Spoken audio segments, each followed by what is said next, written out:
Sizni bolangizda orqa peshob sohasida qichishish holatlari, qorinda og'riq holatlari hamda ozib ketish, ishtahasizlik, uyquning buzilishi, xotira pastlashi, tishni g'irchillatish holatlari yuzaga kelyaptimi? Bu gijja belgilari bo'lishi mumkin. Assalomu alaykum. Bugungi mavzuyimizda bolalar orasida eng ko'p uchraydigan gijjalardan bittasi enterobioz, ya'ni astritssalar haqida gaplashamiz.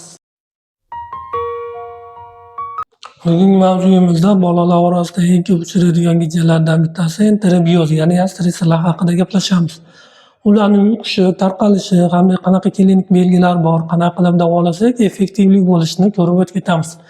Birinchi navbatda gijjalarni bilib olishimiz kerak. O'zi odamda parazitlik qiladigan gijjalar 40 dan ortiq turi bor.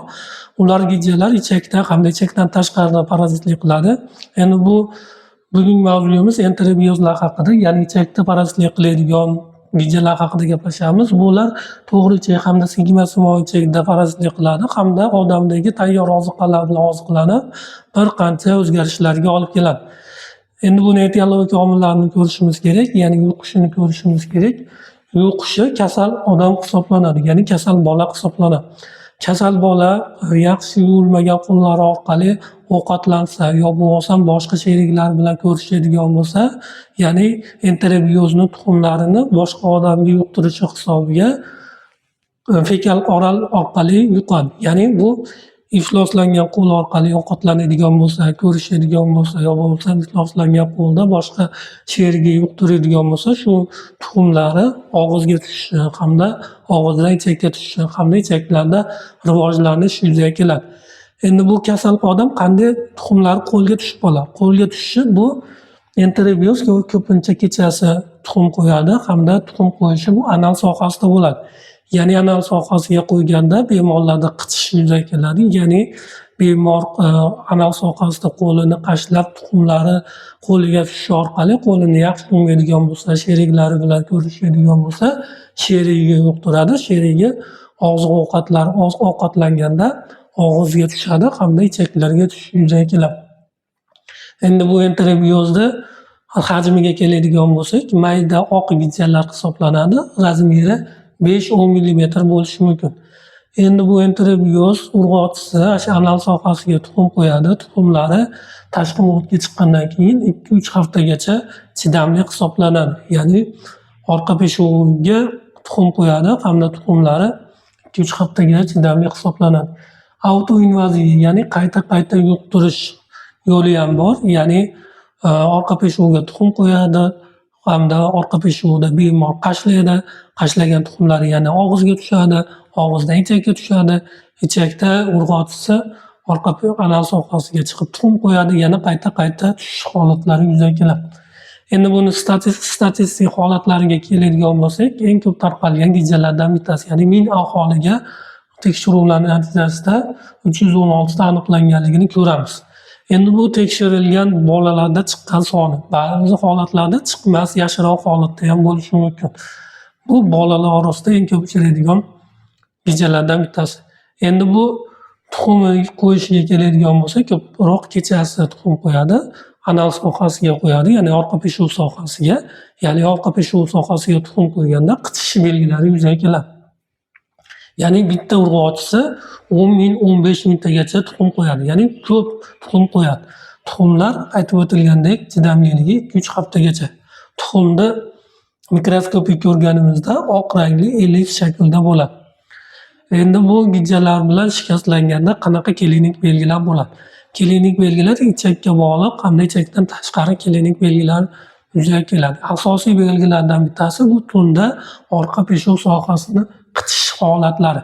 Bundan tashqari ichakka bog'liq holatlarda qorinda og'riq, appendis belgilari, o'ng tomonda og'riq bo'lishi, yo bo'lmasam ishtahasizlik, quvvatsizlik, ozib ketishi, terida dog'lar paydo bo'lishi, tishini g'irchillatishi, undan tashqari nevrologik simptomlar, xotira pasayishi, uyqu buzilishi, jirrak yuvib olish holatlari, shunga o'xshagan bir qancha klinik belgilar bilan namoyon bo'lishi mumkin. Undan tashqari terida toshmalar paydo bo'lishi, terida qichish belgilarini davolaysiz, davo samarasiz bo'lish holatlari yuzaga keladi. Endi bu gijja shunaqa klinik belgilar bo'lyapti, boshqa kasalliklar bilan davolanyapsiz, samarasiz bo'lyapti. Bu gijjani belgisi bo'lishi mumkin. Endi biz qanaqa qilib diagnostika qilamiz? diagnostika qilishimizda najas tahlili hamda perianal skoch test degan tekshiruv usullarimiz bor. Najas tahlili ko'pincha samarasiz hisoblanadi. Ya'ni najas tahlilida gijjani tuxumlari aniqlanmasligi yo bo'lmasam gijja tuxum qo'ymagan holatlari bo'lishi mumkin. Yo bo'lmasam najasni to'liq olinmagan holatlari, to'liq ko'rilmagan holatlari bo'lishi mumkin. Shunda aniqlanmaslik holatlari yuzaga keladi. Eng samarali usullardan bittasi bu skoch test, ya'ni ertalabda orqa peshonani yuvilmagan holatida maxsus yopishuvchi skoch bilan anal sohasiga yopishtiriladi hamda shu olinib mikroskop ostida ko'riladi. Bu gram usuli hisoblanadi. Shunda gijja qo'ygan tuxumlarini mikroskop orqali ko'rishimiz mumkin. Ya'ni oq rangli ellipsimon tuxumlarni ko'rishimiz mumkin. Biz gijjalarga diagnostika qilganimizdan keyin, ya'ni enterobioz, ya'ni astresi tuxumlari aniqlandi. Biz qanaqa qilib davolaymiz?